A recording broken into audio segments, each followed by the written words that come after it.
Okay, in this video we're going to talk about ecosystems and ecosystems ecology. So remember, an ecosystem is the community, all the living stuff interacting with the non-living or the abiotic factors in the environment. So dynamics of an ecosystem include the movement of energy and also the movement of nutrients. So when we look at the levels of energy, we talk about trophic levels, and we have primary producers, which capture energy from the sun. Some of that energy is passed on to primary consumers, which is then passed on to secondary consumers. We would have tertiary and quaternary consumers. Then decomposers or detritivores break down the dead material at each of those trophic levels and recycle it.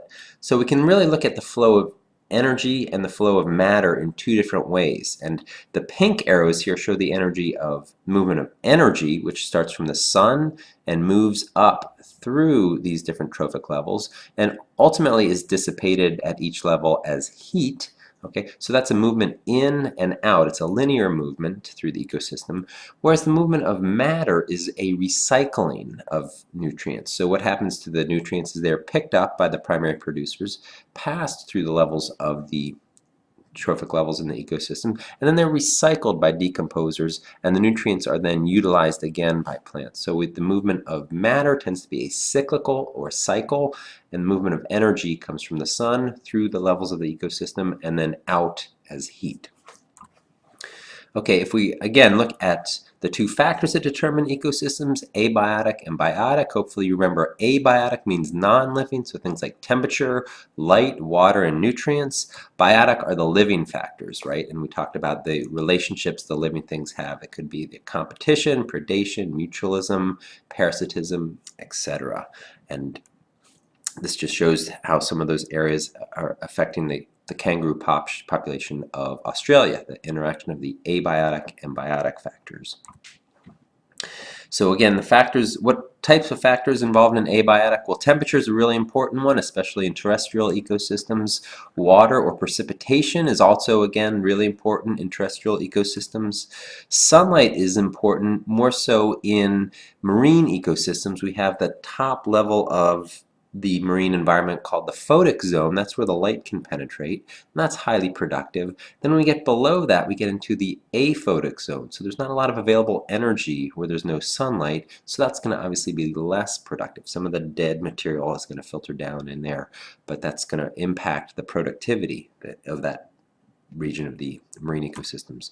And then wind is another important one, especially with terrestrial ecosystems. It affects heat and water loss, wind chill factor. Plants are going to lose a lot more water in a windy area than in a non-windy area.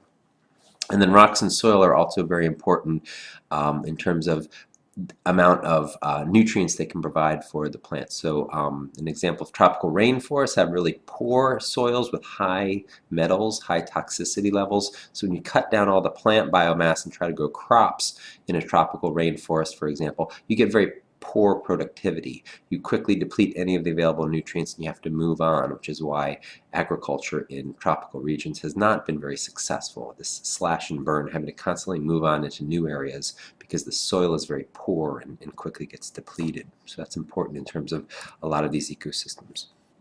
So when we look at all of the ecosystems, marine and terrestrial, and we want to figure out how much they contribute to the productivity of the Earth, in other words, the Earth's ability to capture energy and convert it into living biomass, we have to look at two things. Number one, we can look at the amount of the Earth that each ecosystem consists of. So open oceans, 65% of the Earth. That's huge, right?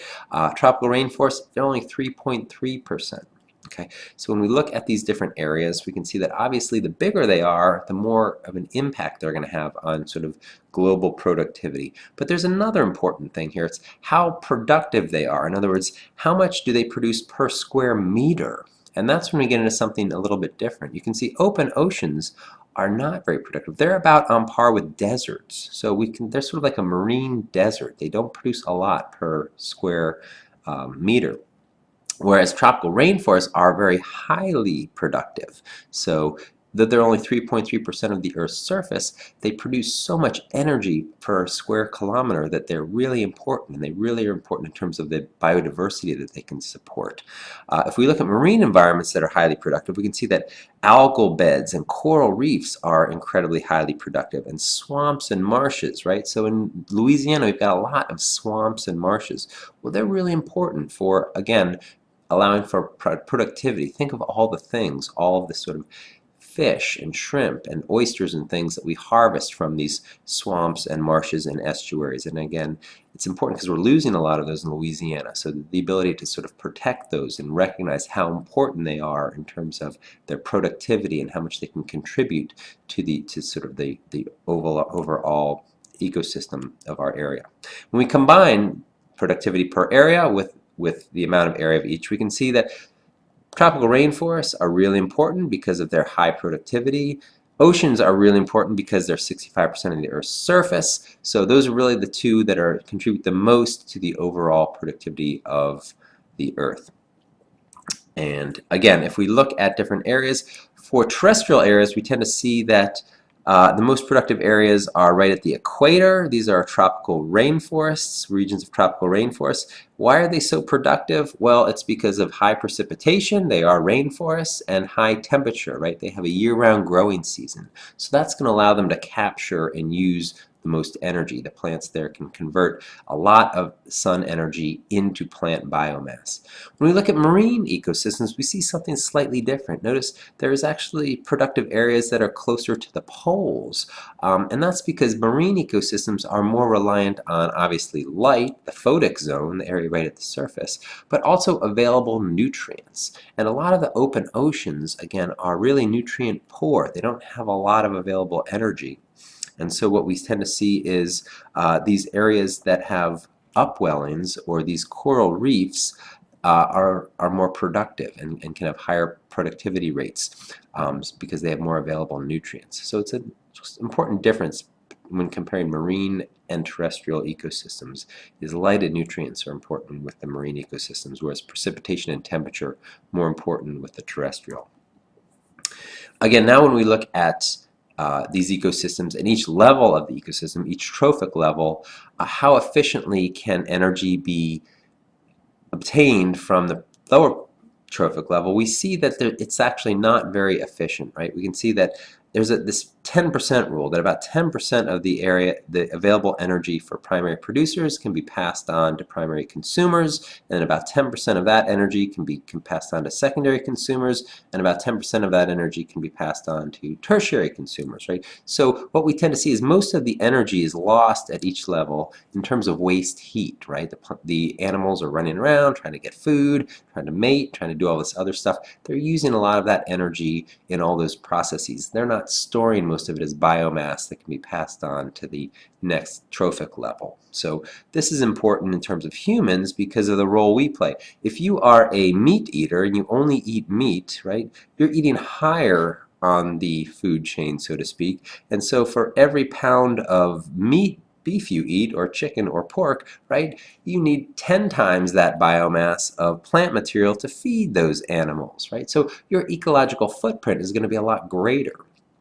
If you're a vegetarian, you're a primary consumer, then you just are obviously going to be a lot lower ecological footprint because the plant material you need is going to be about 10 times less than eating the animal material. So every time you pick up your fork and knife, you are actually impacting the environment. How much does it, what is the environmental cost to produce that food for you? Well, if you're eating more plant material, obviously it's a lot less. So it's just something to think about as sort of primary consumers, primary and secondary consumers, right? We're omnivores, so we're eating at both food levels. So just be aware of that as you eat.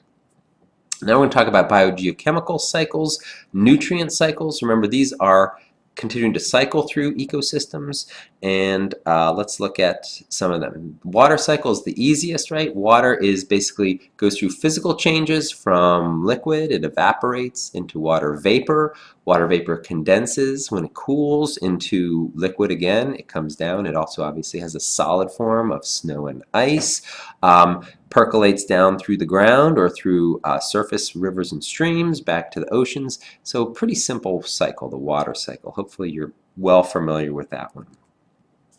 Carbon cycle is also important, and it's more of the sort of traditional classic cycle. It's got the gaseous phase of carbon dioxide when carbon is oxidized, usually through cell respiration.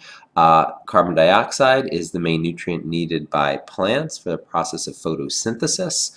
So they capture and fix carbon into organic molecules, which can then be eaten by herbivores, again, primary consumers eaten by secondary consumers, and again, carbon gets passed up through the food chain. At all levels, carbon is being passed back into the atmosphere through cell respiration. Right now you're releasing carbon dioxide.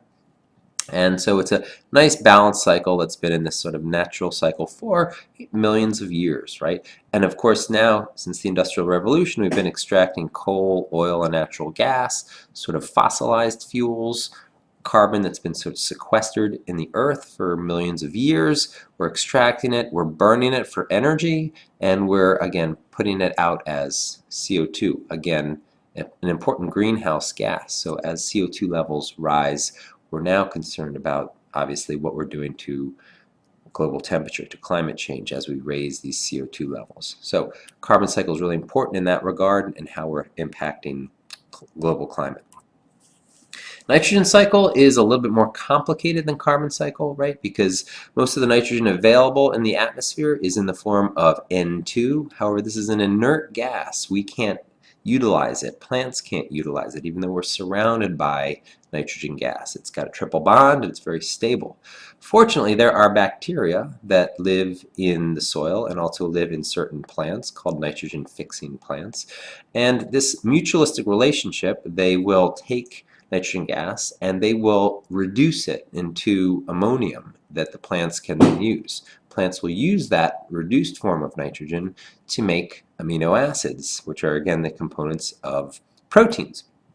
Well, then animals can obviously eat the proteins, and carnivores can eat herbivores, and the nitrogen can move up through the food chain. We will urinate or defecate, and that nitrogen will go back into the soil. It will be broken down by bacteria again, microorganisms, and it will usually be converted into either ammonia or oxidated into nitrates.